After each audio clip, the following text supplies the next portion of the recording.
बसोदा थाना क्षेत्र के चौकी गांव में देर रात कंजरों द्वारा फायरिंग की घटना सामने आई है, जिसमें चोरी व लूट के उद्देश्य से सीमावर्ती राजस्थान से आए बाइक सवार अज्ञात 4 लोगों को गश्त कर रहे ग्रामीण युवकों द्वारा रोककर पूछताछ करने पर एक कंजर ने फायर कर दिया। चौकी ग्राम निवासी पंकज पाटीदार के पैर में छर्रा लगने से युवक घायल हो गया। सूचना मिलने पर बसोदा चौकी प्रभारी लाखन सिंह राजपूत मई जाप्ता मौके पर पहुंचे, जहां कंजरों का पीछा करने के दौरान कंजरों ने पुलिस पर चलती गाड़ी में फायरिंग कर दी। राजपूत ने बताया कि मौके पर जवाबी फायरिंग करते हुए क्रॉस फायरिंग में कंजर 2 मोटरसाइकिल और 12 बोर बंदूक छोड़कर भाग निकले, जिसमें एक कंजर को मौके पर ही धर दबोचा। अन्य को संदेह के आधार पर डेरों से हिरासत में ले लिया है। 307 में मामला दर्ज कर अनुसंधान जारी है। बसोदा मंडी से शाहरुख मिर्जा की रिपोर्ट। वार्ड क्रमांक 14 स्थित रेलवे कॉलोनी रेलवे क्वार्टर में निवासरत सबिया माथुर उम्र करीब 45 वर्ष निवासी दाहोद मुकाम शामगढ़ की करंट लगने से दर्दनाक मौत हो गई। युवक दाहोद का रहने वाला है। शामगढ़ में रेलवे विभाग में सफाई कर्मी के पद पर था। जिस समय युवक को करंट लगा उस समय घर पर कोई नहीं था। सूचना मिलते ही पुलिस 100 डायल घटनास्थल पर पहुंची और सबको पोस्टमार्टम के लिए रवाना किया। पुलिस से प्राप्त जानकारी के अनुसार मामला करंट लगने से मौत होने का लग रहा है। फिलहाल पुलिस विवेचना जारी है। मृतक का पोस्टमार्टम करवाकर शव परिजनों को सुपुर्द किया। मंदसौर से ब्यूरो रिपोर्ट, पंकज निडर। काम करवा मजदूरी करवा गई हूँ। कई मालूम अंदर उता था। अब कई मालूम लाइट लगी जाने, कई मालूम कूलर चालू कर रहा था साहब। मन कई मालूम नहीं पड़ी जी। तो आप यहाँ नहीं थे? वो मजदूरी करने गई थी साहब। कई करूँ मजदूरी नहीं करूँ, सोरा सोरी कहीं थी पाड़ू। आप यहाँ आए तो क्या देखा आपने? मैंने तो कहीं नहीं देखा, धुआं निकली रहा तो वही देखियो। सेलाकुई के रामपुर में JBIT संस्थान के पूर्व चेयरमैन स्वर्गीय LD सिंगल की 69वीं जयंती फाउंडर डे के रूप में मनाई गई। इस अवसर पर निःशुल्क चिकित्सा शिविर का आयोजन किया गया। JBIT संस्थान में पहुंचकर विधानसभा अध्यक्ष ने 4 चांद लगाए। आपको बता दें, मुख्य अतिथि के रूप में पहुंचे भाजपा विधानसभा अध्यक्ष प्रेमचंद्र अग्रवाल ने मां सरस्वती दीप प्रज्वलित कर शिविर का शुभारंभ किया। शिविर में लगभग 500 लोगों ने उठाया निःशुल्क लाभ। संस्थान के वाइस चेयरमैन संदीप सिंगल ने शिविर के सफल आयोजन के लिए विभिन्न अस्पतालों से आए डॉक्टरों का दिल से धन्यवाद दिया। देहरादून से मनोज कुमार की रिपोर्ट। आज यहाँ पे डॉक्टर भी आए हैं, एक टांग पर खड़े हुए हैं कोरोना महामारी। हमारे लिए भगवान का रूप बन के हमारे कोरोना के कार्यकाल के दौरान भी आए हैं और आज भी जिस प्रकार से इन्होंने इस इंटीरियर में आके और तमाम लोगों को देखने का काम किया, इसमें निश्चित रूप से डॉक्टर्स कहीं भी किसी भी स्थिति में हो वो 24 घंटे उनकी ड्यूटी रहती है, कैसे वो मरीज का उसका उपचार कर सकें, उनको स्वस्थ कर सकें। लेकिन सबसे पहले तो मैं डॉक्टर्स के बारे में बोलना चाहूँगा जी। हमारे chairman sir late Shri LD Singhal ji की आज 69वीं जयंती थी। उसके उपलक्ष्य में हम फाउंडर्स डे मनाते हैं और उसके लिए आज फ्री मेडिकल कैंप का आयोजन किया गया था, जिसमें Subharti hospital, Max hospital, Wellmed hospital और मैक्स हॉस्पिटल के डॉक्टर्स ने पार्टिसिपेट किया। अखिल भारतीय विद्यार्थी परिषद के कार्यकर्ताओं ने श्री राम मंदिर निर्माण के लिए धन संग्रह कर रहे RSS के जिला संयोजक दीपक शाह टीम पर गोली चलाने वाले आरोपियों पर सख्त कार्रवाई करने की मांग का ज्ञापन उपखंड अधिकारी गंगधार को सौंपा। इसके साथ ही एक और ज्ञापन में महाविद्यालय प्रभारी भूपेंद्र सिंह, तहसील संयोजक जितेंद्र सिंह, पूर्व उपाध्यक्ष हेमराज सिंह, विजय सिंह, बलवंत सिंह, धुमाल सिंह, कुलदीप शर्मा, खेमराज द्वारा चौमेला कॉलेज में परीक्षा सेंटर खोलने की मांग की गई। चौमेला से रमेश मोदी की रिपोर्ट। मंदसौर जिले के भानपुरा के बूढ़नपुर गांव के मासूम बच्चे की लाश तालाब में मिलने से बूढ़नपुर गांव में सनसनी फैल गई। लाश की पहचान गांव के ईश्वर सिंह बालक के रूप में हुई। 6 दिन से घर से लापता। इस दौरान परिवार वालों ने सभी जगह मासूम को तलाशने की हर जद्दोजहद की, लेकिन वह कहीं नहीं मिला। इसी क्रम में शुक्रवार को गाँव के ही तालाब में उसकी लाश मिलने से पूरा परिवार सदमे में है। फिलहाल मामले की सूचना मिलते ही मौके पर पहुंचे भानपुरा थाना प्रभारी धर्मेश सिंह यादव और पुलिस बल ने शव को पोस्टमार्टम के लिए अस्पताल भेजा और जांच पड़ताल शुरू कर दी है। इधर मामले में गांव के सभी लोगों से पुलिस द्वारा पूछताछ की जा रही है। मामला संदिग्ध होने पर पुलिस गहनता से छानबीन कर रही है। मामले में भानपुरा थाना प्रभारी धर्मेश यादव की पुलिस टीम गहनता से जाँच कर रही है। इस मामले में 4 से 5 थाने की पुलिस लगी हुई है। पुलिस ने कार्रवाई शुरू कर दी है। वहीं पोस्टमार्टम रिपोर्ट आने के बाद मामले का खुलासा होने की संभावना है। बानपुरा से ब्यूरो रिपोर्ट, सुमित सिंह राठौर। जल ही जीवन है। जल के बिना जीवन की कल्पना भी असंभव है, परंतु बहसोदा में अब पर्याप्त जल आपूर्ति बड़ी समस्या बना है।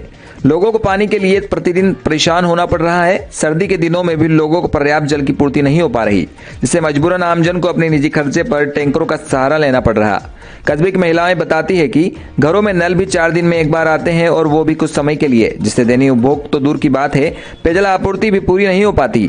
हाल ही में ग्राम पंचायत बहसोदा को नगर परिषद का दर्जा मिला है, पर जनसंख्या बढ़ने के साथ साथ मूलभूत सुविधाएं अनुकूलित नहीं हो पाई। पूरा क्षेत्र जल संकट से ग्रसित है। जल आपूर्ति विभाग द्वारा इस समस्या को दूर करने के लिए जो भी प्रयास किए थे वो पूरी तरह से फेल हो चुके हैं। गौरतलब है कि क्षेत्र में कई सरकारी कुएं हैं, जिसमें बहसोदा में कुल 7 व बहसोदा मंडी में कुल 5 कुएं हैं। ये सभी कुएं गंदगी का शिकार बन सार्वजनिक कचरा पात्र का रूप ले चुके हैं, जो पानी की बजाय लोगों के कूड़ा करकट इत्यादि फेंकने के उपयोग में आ रहे। प्रशासन चाहे तो इन सभी कुओं का शुद्धिकरण कर इनको पेयजल योग्य बनाया जा सकता है। हर कुएं की साफ सफाई करवाकर उनको एक दूसरे से लिंक करवाकर पेयजल की समस्या को दूर किया जा सकता है। तहसीलदार खुद नगर परिषद के प्रशासक बने हैं, पर समस्या अभी तक बरकरार है। पुराने समय में नल जल योजना नहीं होने से कूप, नदी व तालाब से ही जलापूर्ति के साधन हुआ करते थे। वरिष्ठ नागरिक हरदेव चौधरी बताते हैं कि हमारे जमाने में माताजी मार्ग और स्थित चौबे जी का कुएं में अत्यधिक मात्रा में पानी रहता है, जिससे आधे से ज्यादा गांव की जलापूर्ति हुआ करती थी। परंतु आज इन कुओं में गंदगी के अंबार लगे हैं। अगर इन कुओं की साफ सफाई करवाकर इनका शुद्धिकरण करवा दिया जाए तो संभवतया ये वैकल्पिक जल स्रोत के रूप में कारगर सिद्ध होंगे। बल्कि कई जगह तो लोगों ने कुओं पर ही कब्जे कर लिए हैं, जिसमें गांव में सामुदायिक भवन के परिसीमन में बने सरकारी कुएं के आसपास लोगों ने बाड़ाबंदी और मटन शॉप लगा अवैध कब्जा कर लिया, जो कि जिम्मेदार अधिकारियों पर कई सवालिया निशान खड़े करता है। बहसोदा मंडी से ब्यूरो रिपोर्ट कपिल चौहान। जी हाँ, यहाँ पर मेरे हिसाब से जहाँ तक मेरी याददाश्त दौड़ती है तो 6-7 कुएं ऐसे हैं जो डंप पड़े हुए हैं। यदि उनको रिपेयर कर दिया जाए और उनको जो है साफ सफाई करके और थोड़ी क्षति उसमें क्षत विक्षत हो रहा हो तो उसको रिपेयर करके और उसको साफ सफाई करवा के जाले ढक दिए जाए तो पुराने जल स्रोत जो गांव पीने के लिए उपयोग में लेता था वो वापस चालू हो जाएंगे और गांव के लिए पानी की समस्या का निदान होने के बराबर कहें तो कोई अतिशयोक्ति नहीं होगी। इसमें जो है माताजी रोड पर एक बावड़ी है जिसका पानी नहाने धोने का काम लिया जा सकता है और एक चौबे जी का कुआं बोलते हैं, उसको शुद्ध पेयजल का है, किंतु आसपास इतनी गंदगी जमा हो गई है कि उसका रिसाव जाता है तो शायद पानी गंदा हो जाए। इसलिए उसको टेस्ट कराने के बाद गंदगी दूर कर दी जाए और जो उसको व्यवस्था कर दिया है तो सबसे सर्वश्रेष्ठ कुआं था, पुराने लोगों से पूछा जाए तो बात गलत नहीं होगी। और इसी प्रकार से मैं घाट के यहाँ खड़ा हूँ। घाट जो है ये पुराना घाट है और इस घाट पे पुराने काल में जब पुराना डैम चालू था और उसके पहले भी जो है काफी पानी हुआ करता था और घाट की साफ सफाई, घाट पटा हुआ है, पक्का बना हुआ है, परंतु आज जो है नदी के बाहर और किसी ने ध्यान दिया इसके मुझे टिप्पणी। पर घाट में तो ये गंदा पानी है, इसका क्या कारण है? इकट्ठा इस कारण से हो रहा है, नीचे एक नया डैम बना है बनपुर रोड पर, उस पानी के उसके कारण ठहराव के कारण ये गंदा पानी हो जाता है। नदी नाले इधर जो हरिजन बस्ती ये बेगवालों की बस्ती से आता है पानी, इधर चौबे जी के कुएं के ऊपर से एक खाल है वो भी गंदा पानी इसमें मिलाता है। इस कारण से ये पूरा गंदा है और इस कारण से पुरानी कुएं पेयजल की उसमें जाता है तो इसमें बीमारियों का घर पैदा हो चुका है। काफ़ी कुछ लोग यहाँ कैंसर से पीड़ित होकर के स्वर्गीय हो चुके हैं। आज भी कैंसर के मरीज यहाँ इस गाँव में मिलते हैं। इसी प्रकार से यहाँ एक सरकारी कुआं बोलते हैं स्टेट काल का, उसमें उसको भी साफ सफाई नहीं हो रही है। आगे जाओ तो पंचायत से आगे वो एक भवन बना हुआ छिपा के कुंड बोलते हैं, छिपा के कुंड के वहाँ भी जो एक कुआं बनाया था हरिजन बस्ती के लिए, उस कुएं को भी यदि देखा जाए इन सबको किया जाए। रामगंज मंडी पत्रकार संघ जर्नलिस्ट वेलफेयर सोसाइटी द्वारा मुख्यमंत्री के नाम उपखंड मजिस्ट्रेट रामगंज मंडी को ज्ञापन सौंपा, जिसमें बताया कि विधायक मदन दिलावर ने बुधवार को सरकारी कुआं चौराहे पर हुई आम सभा में रामगंज मंडी में पत्रकार गुंडा है, यह शब्द रामगंज मंडी क्षेत्र के पत्रकारों की प्रतिष्ठा को ठेस पहुंचाते हुए अपमान करता है। विधायक ने संघ के सदस्य साबिर खान को नाम लेकर गुंडा पुकारा। साबिर खान वरिष्ठ पत्रकार है और उनका कोई आपराधिक रिकॉर्ड भी नहीं है। ऐसे में संघ के सदस्य साबिर खान को ठेस पहुंचाई गई, उनका अपमान भी हुआ, उनकी मानहानि भी हुई। पत्रकार जब समाचार लिखता है तो एक पक्ष की नाराजगी तो रहती ही है। दिलावर ने रामगंज मंडी थाने में बिना सबूतों के साबिर खान के विरुद्ध धारा 500 मानहानि की रिपोर्ट दर्ज करवाई है। वहीं नियमानुसार थाने में रिपोर्ट नहीं की जा सकती। इस प्रकार के मामले न्यायालय में इस्तेगासे के आधार पर पेश होते हैं। थाना रामगंज मंडी ने विधायक की राजनीतिक अप्रोच होने के कारण नियम कानूनों को ताक में रखकर गैर कानूनी तरीके से मामला दर्ज कर अपनी अकुशल व पक्षपाती अपराधी कार्यशैली को भी स्पष्ट किया, जो बिल्कुल गैर कानूनी है। संघ की मांग है कि इसे तुरंत अंतिम रिपोर्ट लगाकर खारिज किया जाए। पत्रकार साबिर खान के विरुद्ध धारा 3 का मामला भी दर्ज करवाया है, जो बिल्कुल तथ्यहीन है। इस मामले में 2 स्वर्ण गवाह अत्यावश्यक हैं। पत्रकार साबिर खान पर यह सरासर झूठा व बेबुनियाद मुकदमा पुलिस ने पत्रकारों के साथ पक्षपात व दमनकारी नीति अपनाते हुए राजनीतिक दबाव में दर्ज कर लिया है, जो बेबुनियाद है। इसका सोसाइटी पुरजोर विरोध करते हुए सोसाइटी के सदस्य साबिर खान के विरुद्ध धारा 500 व धारा 3 में दर्ज मुकदमा तुरंत खारिज करने की मांग करते हैं। ज्ञापन की एक प्रति पुलिस उपाधीक्षक को भी सौंपी गई। उन्होंने मामले की निष्पक्ष जांच का आश्वासन दिया। ज्ञापन देने वालों में अध्यक्ष राजू राठौर, महासचिव जितेंद्र जोशी, उपाध्यक्ष नवीन पुरोहित, संरक्षक बहादुर देवड़ा, रवि मेहरा, बलवीर सोनू, एजाज अहमद, तपन शर्मा, शाकिर खान, वसीम, सचिन वैष्णव, अजीजुर रहमान, दौलत जैन, शाकिर खान, महेश कुमार, बाबलू खान, बबलू राठौर, आशुतोष जाटवा व जार के जमालुद्दीन मस्तान साथ थे। रामगंज मंडी से शाकिर खान की रिपोर्ट। हमारे पत्रकार संघ के सदस्य साबिर खान पर पुलिस ने नाजायज मुकदमा दर्ज कर लिया है। विधायक मदन दिलावर ने नाजायज मुकदमा दर्ज करवाया है, धारा 500 का मुकदमा दर्ज करवाया है, जो कि गलत है। धारा 500 का मुकदमा न्यायालय के माध्यम से होता है। मानहानि कहाँ की? साबिर भाई ने कहाँ की? वो एक बंदर की सीडी दी है, हंसी मजाक वाली सीडी दी है उसको।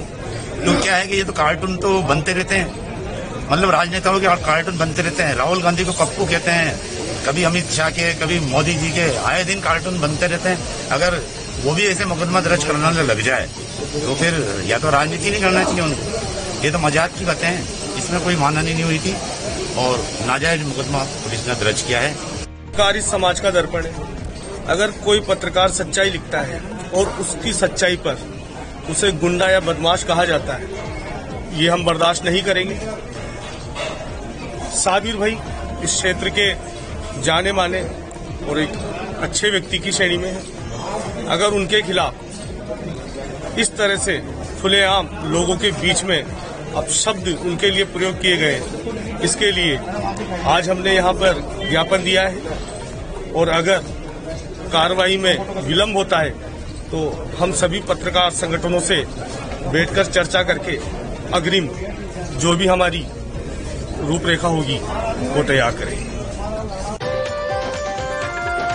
उत्तराखंड जन एकता पार्टी के केंद्रीय अध्यक्ष और पूर्व कैबिनेट मंत्री दिनेश धने ने टिहरी जिला प्रशासन और प्रदेश सरकार पर निशाना साधते हुए कहा कि चमोली में प्राकृतिक आपदा आई है और टिहरी में लेक फेस्टिवल की तैयारियां चल रही। चमोली में आई आपदा में टिहरी के भी कुछ लोग अभी भी लापता चल रहे हैं और ऐसे में लेक फेस्टिवल नहीं होना चाहिए, इसे अभी टाल दिया जाना चाहिए। टिहरी जिला प्रशासन को लेक फेस्टिवल के लिए जमा किए गए पैसों से आपदा प्रभावितों की मदद करनी चाहिए, जिससे उन्हें कुछ राहत मिल सके। टिहरी से वीरेंद्र रावत की रिपोर्ट। सभ्यता का प्रतीक है, लेकिन इस समय जिस स्थान पर मेला हो रहा है उसके ठीक सामने प्रताप नगर रोलापुट का एक गांव है, जहां से एक बालक 4 भाई बहनों के बीच का इकलौता भाई था, वो भी लापता है, जिसकी संभावना बहुत कम है। तो मैं समझता हूँ कि इस मेले का मैं विरोधी नहीं हूँ, क्योंकि ये मेला मेरे द्वारा ही शुरू किया गया था, लेकिन ये समय अनुकूल नहीं है। मैं समझता हूँ इस मेले को आगे करना चाहिए। और जो इस मेले में जो धन एकत्रित हुआ है 5-10 करोड़, जितना भी पैसा इकट्ठा हुआ वो मेला प्रभावित को जाना चाहिए।